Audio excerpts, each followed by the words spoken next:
because there's a lot going on with the front offices here in the Bay Area that I really want to get into. Coach, GM, and how things are done, and the Giants seem to be behind an 8-ball. And we'll break down these comments in a second here. But Shasky, give your thoughts. I've been talking too much. No, it's all good.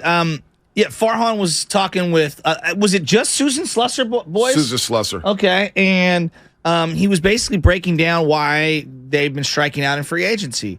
And I think there's like layers to all of these conversations, which is why I find it very fascinating. I want to start here on the front end, okay? I want to make this abundantly clear. I am not Mr. Politico, okay? Yeah. I tell my parents all the time, most people my age are not Republican or Democrat. They don't I vote this way and put me in a box and this is the way I vote. On some things, I'm really like socially liberal. On other things, I'm fiscally conservative, etc. Like I go back and forth. I oscillate. I'm more in the middle, right? Depending on the topic. I like to hear both sides. I am not one bucket. That's not how I view it. I view things through the common sense lens. When I look at San Francisco as a whole, as Farhan Zaidi is telling me, people don't want to play here because of some of the geopolitical things that are going on. So here's his give me a quote. I think it's a little bit of a polarizing place among players in terms of the desire to play there. This is sort of totally independent of the competitive situation, but geography, politics, whatever. Interesting. So the geography and politics. Let's identify some things here first. San Francisco is a place that when you say it, it evokes emotion to people across the country. They immediately pivot to, and this is what people will say. You can say homeless. I was going to say most people say whack job liberals. That's what they think. So you know what's interesting? When I was in Europe on that 17 days, every stop of the way, Lake Como, Amalfi Coast, whatever, French, people, you guys are from San Francisco? Boy, you guys really have a homeless problem. We do. Because we do. However, I've been to New York City. I've been to Philadelphia. Yeah. I've been to Boston. I've been to Chicago. Is ours a little more, maybe in a certain area, considering how small our city really is? Yeah, it's more out in the open. It's way out in the open. But New York has a lot of homeless out there. Not to say that New York's dirty or whatnot, but every city has their fair share of homelessness. I agree with that. And so for people outside of the city to just see that on the news stations, like, the homeless problem. It's a problem. It's a problem. But to me, I feel like it's just another day in the life in San Francisco because I've seen it my entire life. Or L.A. Right. Or Portland. Or Oakland. Right. Or Chicago. Right. Every major city has its issues. Right. And they're obvious. Look, I'm a native San Francisco. I'm a fifth generation San Franciscan. All right. I love this city. And simultaneously, there are things that are impossible for me to defend. Number one, the statewide issue, which to me is a state of emergency, which is the open drug use that happens in downtown San Francisco all over the streets, which leads to the crazies all over the place because we can't identify the psych ward stuff because we've basically stopped funding psychiatric wards here in the state of California. Everyone's sending their homeless and their drug issues to this particular place, and people come here to die. I mean, that's what it is. They come here for a $5 hit to die. I mean, that's the reality. I mean, it just straight up is. You know what, though? I was up in Santa Rosa. I'm up in the 707 all the time. I love the 707. There's a horrible homeless problem going on right now in Santa Rosa, but it doesn't arm Fox News with information to be able to weaponize San Francisco or to Santa Rosa or whatever. It has been weaponized by certain media outlets, and I get it because it draws headlines. Is there poop in the streets? There is. Yep. There is. And it kills me. Yep. Are there needles? Yeah, there are. Should we be giving out needles? I don't think we should be giving out needles. That's me. I lost a brother-in-law to drugs in the streets of San Francisco. This is something that's very important to me. My dad is a recovering addict. Yeah. All right? I know you've spoken about things that go on in your life. This is something that hits home to my family. Right. That being said, this is not a San Francisco exclusive problem. No, it's not. It's not at all. And you mentioned the drug issues. I've lost a lot of friends. I've lost a lot of neighbors. My mom dealt with it. She's been clean and sober now for 22 years, which is thank the heavens for that. My dad has battled it through and through. It happens. But for people and for a sports team like the San Francisco Giants, to let Farhan come out here, Farhan Zaidi, who went to school out here, I get it.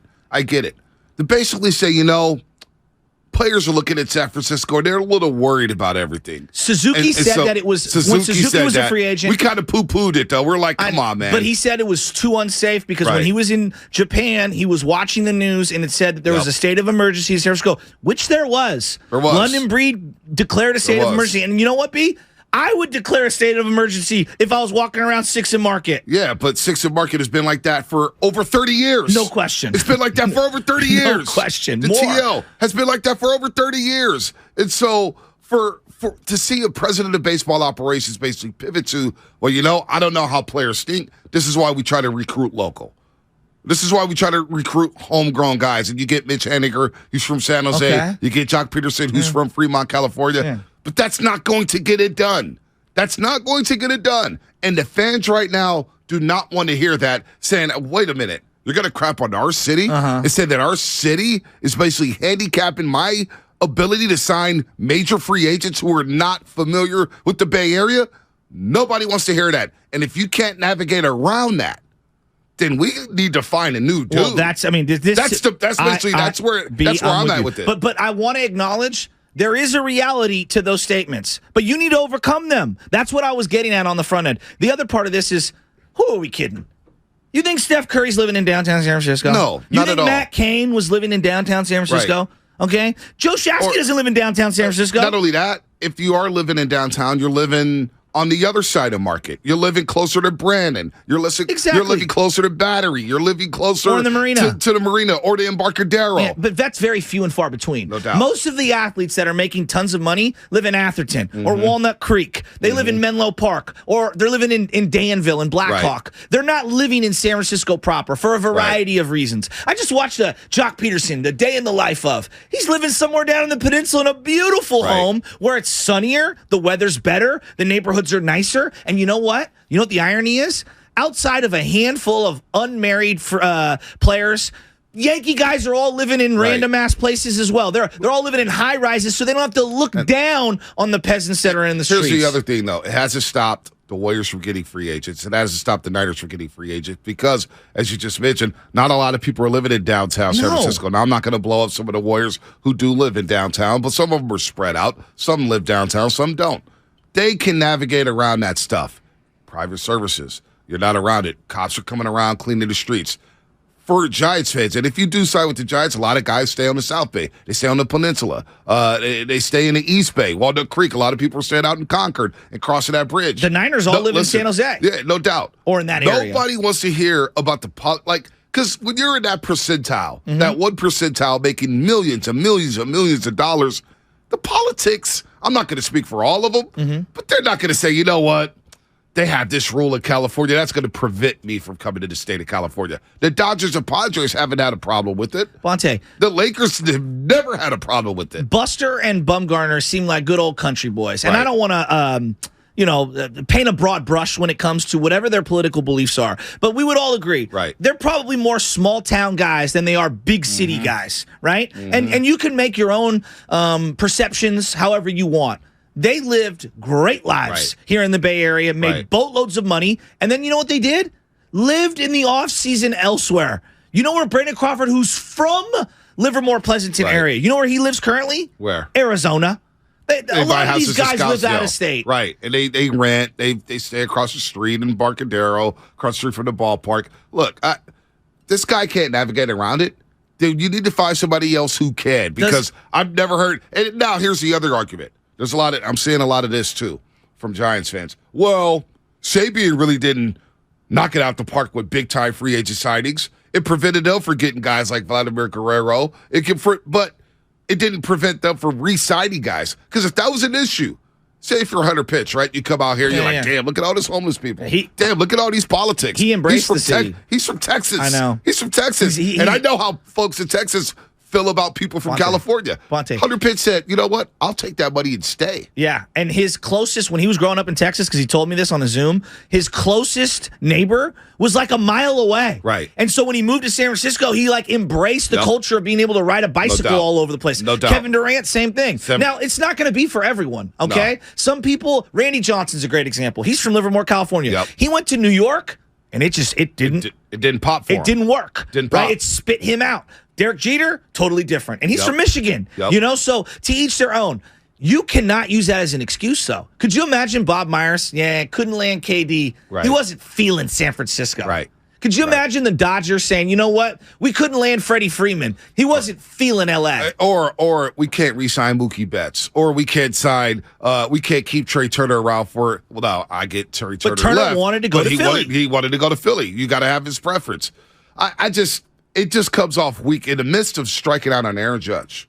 In the midst of striking out on who's the pitcher for the Mets, the Japanese guy, Senga. Yes, thank you. In the midst of striking out on all these big time names, and I'm not waiting around for Carlos Correa or Carlos Rodon. Rodon's almost going to ink a $200 million deal. It seems weak, and I'm sure GMs around California are thinking, "Bro, what is this guy talking about? What is this guy talking about? LA is not the Angels." Aren't they in California? Yeah. If I'm not mistaken. Yeah. Orange County's in California, right? Yeah. And their taxes are just as bad as San Francisco's. They got no problem signing guys. By the way, I hope you know the New York tax bracket is almost identical to California. Not only that, Orange County has I talked to somebody from Orange County when I was out in Europe. Yeah. One of the guys I was talking to, he goes, dude, we got a dark side of Orange County nobody discusses. Yeah, no doubt. Nobody where meth and all that stuff is all relevant. Fentanyl and whatever the new stuff is. Go to Skid Row. Skid Row in LA it's not just one little area. It's a huge area. Drive any freeway. I was just down in LA recently to go visit Nash. There's homeless everywhere. This is not an excuse. Now, is it bad in San Francisco? Absolutely. I am not here to cape over. It breaks my heart to admit these things out loud. I love this city, but these are not San Francisco exclusive issues, all right? They are state of California issues. Let me ask you this. Let's move this forward. But when Farhan says the politics thing, real quick on the politics thing, all right? Nobody in the NBA, in the NFL, or in Major League Baseball says, I wanted to go to Missouri to play for the St. Louis whatever because of the politics. Yeah, I've never in the history of sports heard that. This is why I want to move this conversation forward, because when you bring up politics and it's going to divide our audience. It's going to divide the audience. But Farhan has divided it. And so if Farhan coming out of here saying this as the president of baseball operations, a guy who didn't play the game. He never even played the game. He's back looking at his spreadsheet or whatnot. How do you now feel about Farhan Zaidi moving forward? Do you have any faith in him not only developing and drafting talent, because he hasn't done that yet, which is what he's supposed to be really good at, but he's also striking out on signing major free agents, and he's signing guys who, like a Mitch Haniger, who, God bless his soul, played 57 games last year. He's Sean Manaea, and we all saw Sean Manaea in the second half of the season for the Padres. How are you feeling about Farhan at this moment? I'm out on Farhan.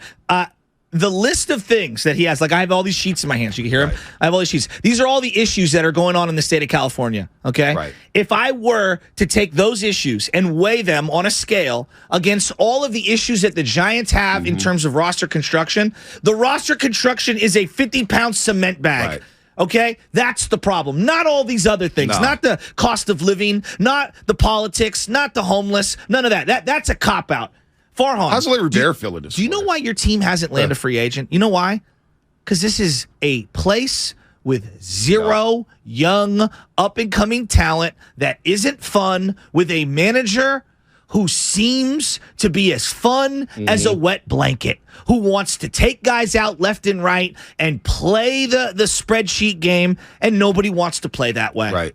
It's very simple to me. This is all on roster construction, and you're using our community as a scapegoat. And Farhan, quite honestly, it's a disgusting look. Alienating your community and your fan base that has supported this team.